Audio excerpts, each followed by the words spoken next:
Hi everybody, I want to talk a little bit more about tasks as far as managing them. It's one thing if you have not done anything as far as setting up any type of relationships and things like that, and you need to put new tasks in, or you need to remove them, or you need to rearrange them, that type of thing. It's pretty easy to do that. But if you've got relationships already set up, it might be a little intimidating. So I wanted to show you a few different scenarios here of how we'd go about, managing our tasks. All right, let's look at this task right here, which would be task AC. And I'm looking at that and I decide that I need to kind of rearrange it. I need to swap it out with AB. So I want to put AC between AA and AB. Now, to move it, all we have to do is we click on to the actual task number. That'll get the whole row selected. Then we can go ahead and point on the top or bottom as long as we've got the crosshair there. Hold down the mouse, drag it up, and you'll see that little insert beam going there. And we can just kind of put that between AA and AB. And there we have it. Now what has happened though in the meantime is it's kind of messed this thing up. So where as far as the task goes, even though it looks like it's one after the other here, it's what's happening is when this task here gets done, right, then this one down here starts, and when this one gets done, then this one starts here. So it's kind of like it goes from here to here and from here back up to there. What we want to do is we want to keep it flowing so where it goes from here to here and then from here to this one, and that'll be kind of changed around a little bit. So the dates are going to get changed on some of these. So how do we fix that? Well, we could go in there and just remove all of the linking and then reestablish it. Or we can actually, I think this is a lot easier, we can bring our border over here a little bit so we can actually see our predecessor field column and take a look at what we have for the predecessor. So when you look at this first or the second task, which is this one right here, it shows that it's going to be, its predecessor is actually number 5, which is the one right below it. We want its predecessor to be this one here. So when this one gets done, this one starts, right?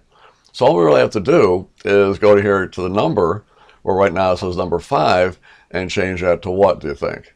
Well, it'll be this task. It's going to be task number 3, see? So all we have to do is just type in the number 3 there, hit the enter key, and that rearranges that. Now, this next one, this task, really should be happening after number 4, right? Not after number 3, like it's stated here. So all you have to do is make that number 4, enter that in, and then make this one number 5, right? And there we go. Now we're back to what we had. It's just they're going to be kind of switched around, but still looks pretty good. Okay, let's try this again. Let's go down to here, and let's say that at this point, what I'd like to do is take this task. I'm going to go ahead and bring that one a little bit more over towards me so I can see that a little bit better, right? So what I want to do here is I want to rearrange these two, all right? So again, what I'm going to do is what? So I'm just going to I'll click on it here, get my crosshair there, and let's drag that up like that, let go, and they've been flipped around. So we really need to make it so where when this one up here gets done, number 11, then this one starts, right? So this one's predecessor needs to be changed to what? Number 11, right? This one here needs to be changed to the one previous to it, which is number what? 17. So that needs to be 17, right? There we go. We're getting there. This needs just to be the previous one, which is 18. So make that 18. And then I think that's it. Yeah, then we won't have to fix the other one. So that other one's all right. So there we go. That's it. All right. Now, what if we had a situation where we want to maybe add a task, okay? Let's say we go up to here, task BB, all right? And I'm going to go ahead and hit my insert key here, and that'll insert a new slot there. Now what I need to do here is what? Well, first of all, we need to type it in. So let's say we're going to call this one task BAA, okay? And I'll hit my tab key, and I can quickly get over to the amount of days. And here I want to make this one, let's say, 3 days, all right? So there it is. So as you can see here, it's back at the beginning of our project because there's no linking to it yet. So somehow we have to fit it in between these two, right? So right now, this one here is okay, all right? But now on the new one that we put in, we have to tell it that we want that one, right, to start when this one ends. So its predecessor number is number 10. So we'll go ahead and type in number 10 there. Perfect. All right. And now this one will be number 11, which is the one that which is just the one we just put in there. So put 11 there, hit the enter key, done. Fixed just like that. All right, now what about deleting task? All right, well, let's take a look at, let's say this one here. So I'll bring that over. And what I can do real quick is I'll just click here, hit my scroll to task. This is in the task tab, right? Click onto that. All right, that'll pull it all over so we can see it better. So what we're going to do here is we're going to delete this one. We're going to just take it out totally, all right? Now to do that, what are we going to do? Well, we'll go to the task number here. We'll right-click it, and then we'll hit delete. And that deletes the task, just like that. Now what's happened, it's like we almost pulled like a major cornerstone out here. Everything got flipped back over here. Why? Well, because we got rid of the task that was kind of the bridge between here and there, right?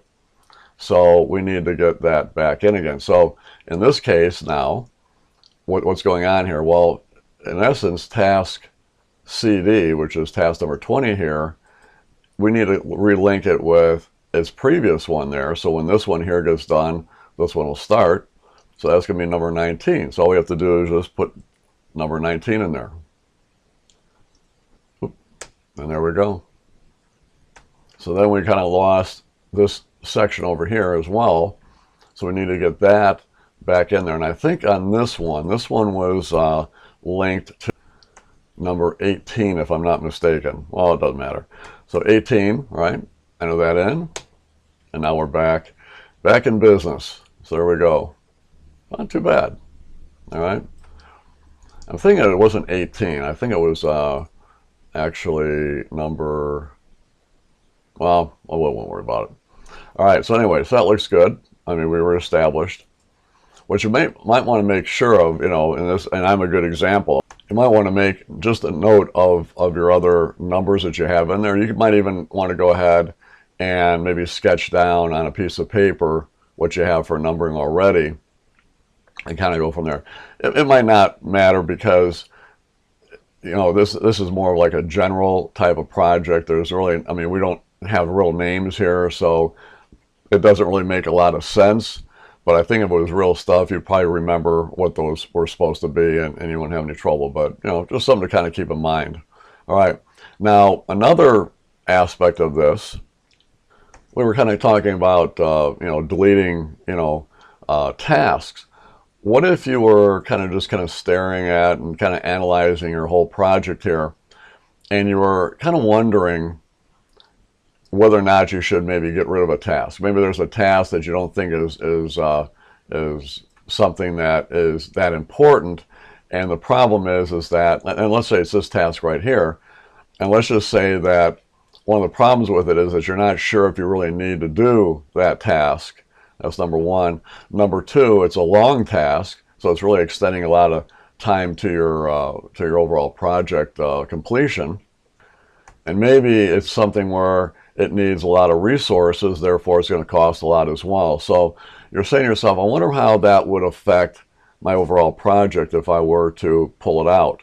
So we can actually do something temporarily, and that is to inactivate a task so that it will act as though it was deleted, and then you can actually see then what the project would look like without it, without really losing it and losing all your linking and all that. Now, to give you an example how this works, again, we've got this task here, and let's say we want to make this one inactive, all right? Oop. So all we have to do is we click onto it, all right? You go to your task tab, and there's a button here called Inactivate. Now, when you click onto that, all right, it basically does that for us. See? So it pretty much kind of keeps the link in there, but the previous task to that is still, you know, linked to it in essence, but it brings the link all the way back to here, to the starting point to here, rather than the end point.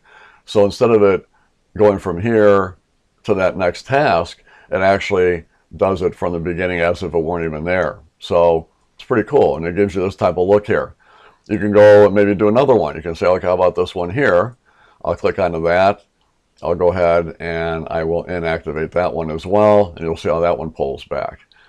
And then maybe again, maybe on this one here, you'll click onto that one and then inactivate, and it does the same thing. So you take a look at that and you say, okay, well, if I got rid of those three, and I didn't pay attention to what the start and finish was, but the finish will have been now a lot sooner, you know, because we've knocked off probably 10 or 15 days in there. All right.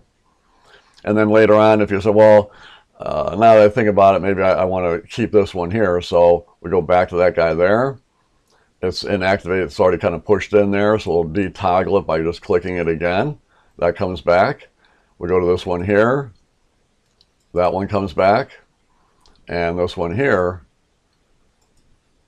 There we go on that. See, pretty wild. Pretty cool stuff. All right.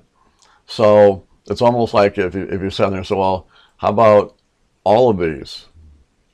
Just like that, right? Hit inactivate, pulls it all the way back, so you can see how this whole thing, you know, shifted back over.